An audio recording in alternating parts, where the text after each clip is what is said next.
I have to tell you, Lou, I love the "oh shit, I'm dead." Because it really gives us that kind of needed kick in the butt to face the awkward reality that we're all heading there eventually. Yeah.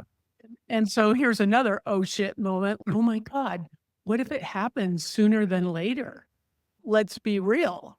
Yeah. Most of us don't sweat our legacy until we hit that age when we think, oh, shit, I'm Yeah. not 20 anymore.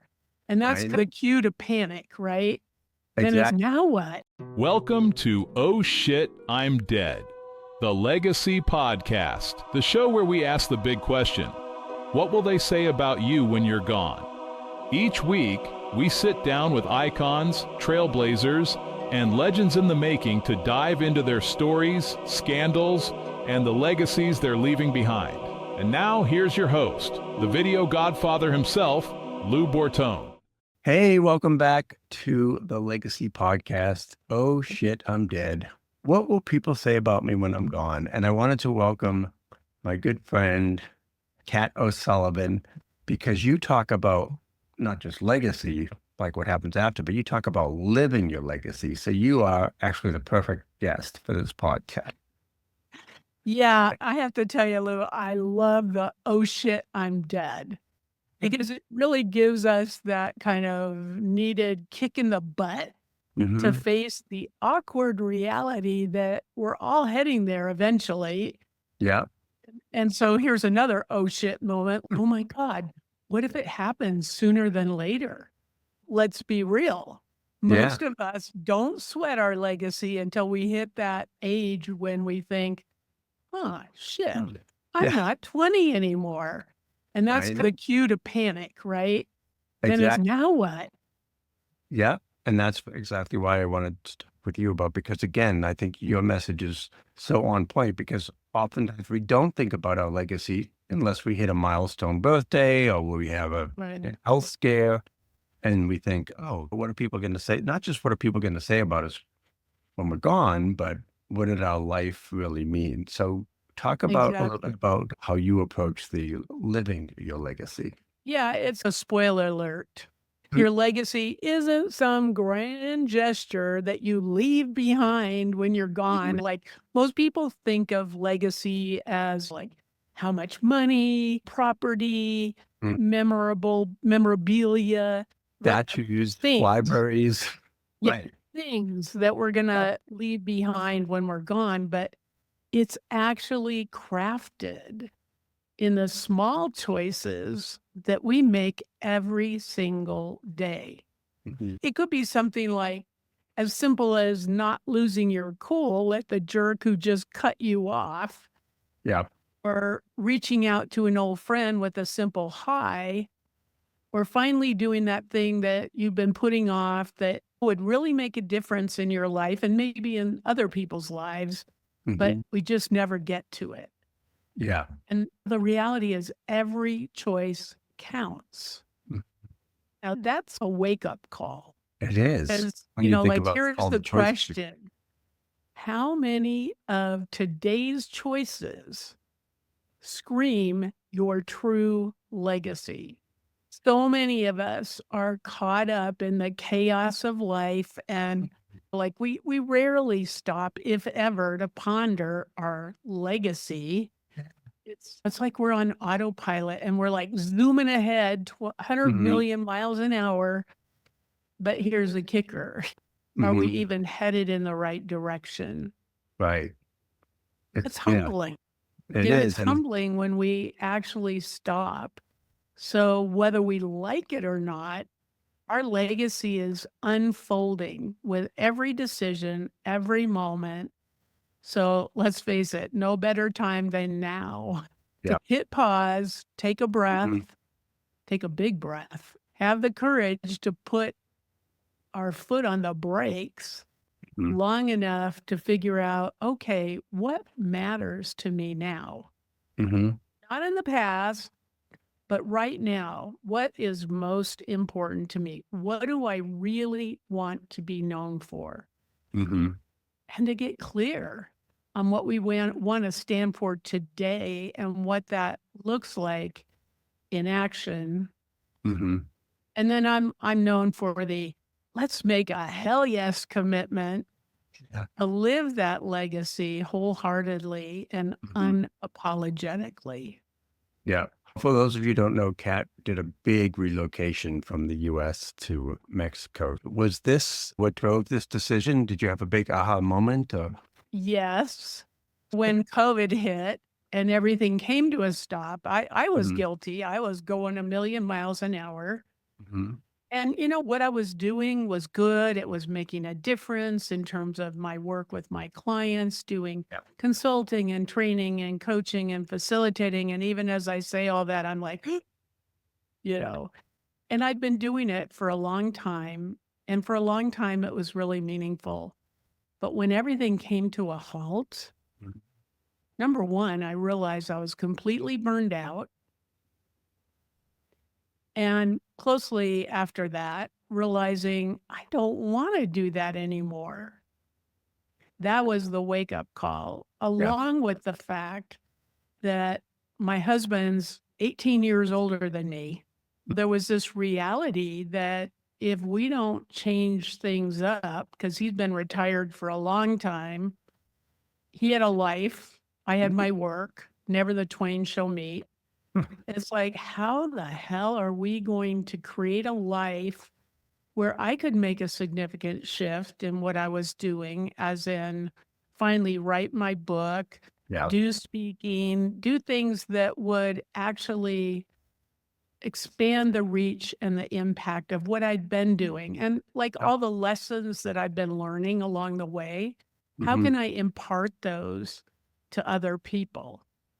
And let me tell you, living outside of Los Angeles, being able to make a huge shift like that and having a life, not just work, seemed impossible financially. And this is where, for me, I have these kind of two magical questions, and maybe this will help some of your listeners. Like when you're thinking about, I really want to do this, but it feels impossible, that we can ask ourselves two magical questions. Number one, what if it is possible? What if impossible is just a story we're telling ourselves? Next, follow it up with, what am I not seeing yet that could make it possible? And that yet, those three letters are so powerful. Because what we're saying is, it is possible, I just haven't figured it out yet. And being open in that way, shifting our mindset in that way, it is magical. Like for us, when we made that decision that we were going to do something, but we didn't know how. But I said, what if it is possible? What am I not seeing yet? The next day, I saw this article about a woman who retired in Mexico on her fixed income. Wow. And I was like, what? Number one, Mexico, really? But then the allure of being able to live on our fixed income so that I had time to do the things that I was really passionate about, to have more of a life with my husband. It helped me get over myself and get over the Mexico thing long enough to do some research and to challenge my assumptions. And lo and behold, we created a checklist of what we wanted our life to look like, from absolute have to holy shit, it'd be amazing if. And when I started doing research, I'd already checked the box for Mexico in terms of financial. The next thing was climate, because I'm a wuss. I do not want extreme weather on either end of the spectrum. And that is what led me to the Lake Chapala area, because National Geographic showed it as one of the top best climates in the world. That's awesome. So again, it got me even more curious. And then it was like, of course, everyone's immediate reaction was, you can't move to Mexico. It's not safe. So safety was a big factor. And of course, when I really did my research, it was a lot safer than where I was living. And we've been here over 3 years, and we've seen no evidence of violence. None. None. We feel safer here than we did before. And there were some other things. But then the holy shit, it would be amazing if was water and mountains. I'm looking out my window at the longest lake, freshwater lake in Mexico, 50 miles. And we're right up against one mountain range, and right across the lake is another mountain range. Wow. So we've got like every single box checked. It's just a powerful example that when something feels impossible, it usually is just a story based on the past, based on assumptions. And then there's all the people that are going to say, you're going to do what? You can't do that. And we get so caught up in what's practical. Oh, it's not practical. But when we're talking about our legacy, again, it's not someday, it's now. Yeah. I can't say that every day I look back at every decision and it totally aligns with what I want my legacy to be, what I want to be known for. But I'd say a good 90%. Wow. Which that would never have happened. That's the thing. If you had stayed in LA, you wouldn't have written your book. You wouldn't have done. Since I've known you, I've known the new cat and the Mexico cat, not the LA cat. But I know since I've known you, in the short time I've known you, I know you've written the book. You've done TED Talks. You've done speaking. Do you think all that would have happened had you just stayed with the status quo in LA? No way. First off, to write a book, everyone had said for so long, Kat, you got to write a book. You have so many stories, so many blah, blah, blah. Write a book that's going to be impactful requires a lot of reflection, at least the kind of book I wanted to create. To have the time to really reflect on what were the things that I did that helped me do the seemingly impossible over and over again. And to be able to put that in a way that other people could apply that in their own life if they choose to. So no, it never would have happened. Wow. And again, the speaking really has come out of writing the book in terms of me getting clarity around what it is I want to speak about, what I do think will be actionable by other people. Wow. That's so cool. But now we had COVID. That was like wake up call, right? Assuming we don't need another pandemic to wake us up. Do you think, what else could we do? Is it just a matter of slowing down? Because you say, if you don't have time for that reflection, if you don't get out of the day-to-day craziness, how do you even start to think about living your legacy? It has to be a conscious choice. Now, we don't have COVID, but I think you might agree, Lou, that we have some disruption going on in the world. Indeed. Yeah. And that disruption can be a catalyst for self-reflection. Again, like what's really important to me and how am I going to live that out in the middle of all this disruption? And that requires, from my perspective, that we look at disruption as our best friend. Now that's some people would say that's a bit radical. And I'm like, yep. And if we embrace that disruption, like for me, it was COVID. But again, we have lots of disruption going on right now that is causing people a lot of distress and anxiety and second thoughts and oh my God, oh shit moments. How is this going to impact my legacy, as in what I want to do right now that's going to be meaningful and make a difference in the world? So when we embrace disruption, not as a horrible thing, but rather, okay, here's a moment in time where we get to choose. We get to choose what we want today, tomorrow, and the next day to look like.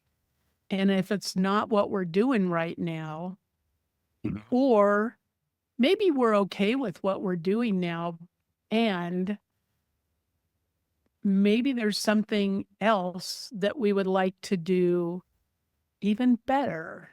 It doesn't have to be that what you're doing is not good or lost its meaning or whatever. It's just we're living different chapters of our life. And if we look at this as, okay, this is the next chapter in my life. What do I want that chapter to look like? And then I think you've heard me before. I have these 4 C's that I talk about in my book, but helped us do that big transition from LA to Mexico, which started with the courage. First C is courage to shift your mindset to it is possible. And then second C being clarity, as in getting clear about what you want your next chapter to look like and why it's so important, which is what leads you to the third C, which is a hell yes commitment. Right. And once you've got those checked off, okay, it's possible. I believe there is a way to make it possible. This is what I want it to look like, and I'm committed to figuring it out. Then it's just about developing the capacity, which is the fourth C. What is it that I need to do, learn? And trust me, moving to a foreign country, let alone in the middle of a pandemic, there was a lot of stuff we had to do to build the capacity to be able to do it with the bureaucracy of the US, of Mexico, of the pandemic, of learning a new language, a new banking system, everything is new. Yeah. And I just say, you know what, even if it's not moving to Mexico, with all the disruption going on, we need to be willing to learn into the unknown. Yeah. And I love how you've turned disruption, which could be a bad thing. You've really found the silver lining in that, in terms of this is an opportunity to reflect, maybe to pause and figure out maybe tomorrow can be different than today. Yeah, it can be a gift if we look at it that way. What's the gift in this? What's the opportunity? What's the possibility in it? Yeah. Very cool. So you mentioned the 4 C's from your book, but talk a little bit more about the book From Doubt to Do and how that came about, and how I know you were finally able to do it from probably just from being in Mexico, but how did it germinate? Again, once we landed and got a bit grounded in our new reality, I had the time to reflect. So, I'm the Post-it note queen. I don't know if you can see on the wall. Lots of Post-it notes. I started with creating an outline of the book using Post-it notes. Like, what are the key learnings, the lessons I've learned in my life that have helped me go from impossible to possible? And what stories align with those 4 C's? So I use the 4 C's as a framework. Yeah. So each story, while they probably have all 4 C's embedded in them, I highlight one of them with each story to give more substance to it. And there's moments of reflection for the reader as I'm introducing the lessons I learned, asking the reader a question that relates. And then there's a second part to the book. So part 1 are the stories and whatnot, really the how-tos. But the second part, for each chapter, there's a corollary chapter that is a journal.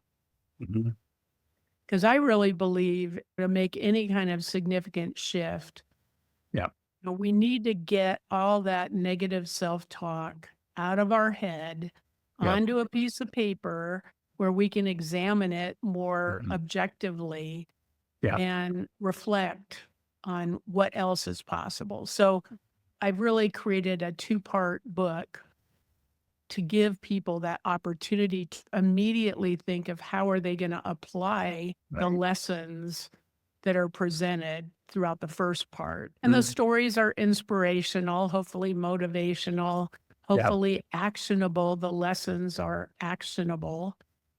And I think that makes the book a little bit unique. A lot of people have like they publish an inspirational book and then they have a separate kind of workbook. Right. Yeah. But I thought, what if you just combine them into one? Mm-hmm. So it's more of a read chapter, and it could even be good for a book club in that read chapter 1 and then use the prompts in the journal to have further conversation, whether it's a formal book club or for yourself or with a friend or colleague. Because sometimes that helps too, to reinforce, because we can only see what we see. And oftentimes we need somebody else to reflect back to us. Yeah. And I love that the exercise part of the book, 'cause so many times I know for myself, I'll read a book and I have all these ideas and all these things I want to do, but I'll put it down and then I'll just forget about it. But if it's actually part of the book and you're doing the exercises as you go, you could actually put the things into action instead of just throwing the book on a shelf somewhere. The title is purposeful, from doubt to do, how to navigate your pathway to possibility. And the title in itself is really a book summary, if you will. Right. Yeah, that's awesome. And then is your talk, I know it's evolved because we've worked on that together in our public speaking, but is the talk related to the book, or is that now a little bit of a different message? I talk about legacy in the book. Yeah. And I talk about labels in the book. So the title of my upcoming TEDx talk is Labels, Lessons, and Your Legacy. Oh, we may need to do another podcast interview when that's done. Yeah, it's very much what we've been talking about, and with an emphasis on how labels influence your legacy and the lessons I've learned. I've studied this my whole life, not in an educational institution, but up close and personal. How do labels affect the way we see ourselves, the way we see other people, how it influences what we choose to do or don't do? It's interrelated. And okay, labels have never been more toxic than they are today. So it's a timely talk to really just get real about the power of, as in the toxic power of labels. If we don't recognize them, let them go, reframe them. And I'm really hoping that this talk being timely will help people take a pause and think about, like, how are they labeling themselves? How are they labeling other people? Yeah. And how is that enhancing or inhibiting our ability to live out our legacy? Yeah. Oh my God, that's ironic because I just had a call with my coach and I heard myself saying, I want to do this, but I'm too old. My time has passed. That's a label that I have to look at and say, I'm sure everybody's gotten to that. Oh, all right. I know I'm not going to pitch for the New York Yankees, but I'm not necessarily too old to do this and this. Yeah. So that's probably a label that I struggle with. I mean, we all label ourselves. And I think I'll give you a little spoiler alert. So the opening line of my talk is, you will never be good enough. Oh. Have you ever thought that, been told that, felt that, limited what's possible because of that? Yeah. That's a label that I think everyone at some point in their life can relate with, that can be significantly limiting. Yeah. Wow.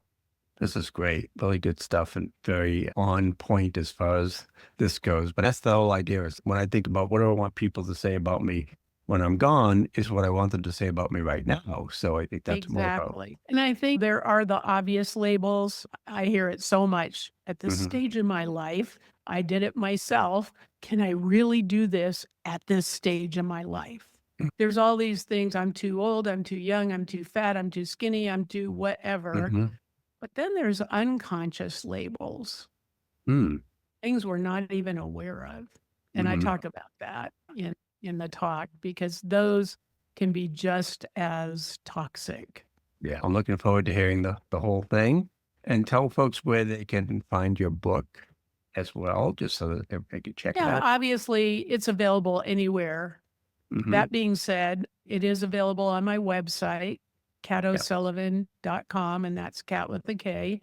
And I also have a media page, which I just posted information about the TEDx Talk for people that want to connect with me so that when it does come out, they'll be the first to get the link. Awesome. So excellent. Oh, thank you so much, Kat. It's such a pleasure speaking with you. I will ask one other fun question that I ask everybody. Okay, the movie's coming out, the Kat O'Sullivan story. Who do you want to play you in the story of your life? Oh, man. It's a tough one, right? That is a tough one. I don't know if anybody can really capture your essence or not. So maybe you'll have It would have to be somebody that's irreverent, that's a bit on the irreverent side. So I'm thinking probably some women stand-up comedians that are not in my head at the moment. Actually, maybe Tina Fey. There you go. Okay. Because I live by her mantra, say yes and figure it out later. Yeah. That's awesome. And very apropos as we approach the 50th anniversary of Saturday Night Live. Yes. Tina Fey. Okay. We'll be looking for that in the movies coming to a theater near you. But before that happens, the talk, the book, all that good stuff. Thank you so much for sharing with us. And I hope everybody takes a moment to pause and think about living their legacy. Thank you. Let's go for it. Yeah. Thanks for watching. Oh Shit, I'm Dead, the Legacy Podcast. Please subscribe and tell your friends about the podcast, and do it now while you're still alive and kicking. Check out other episodes at ohshitimdead.com.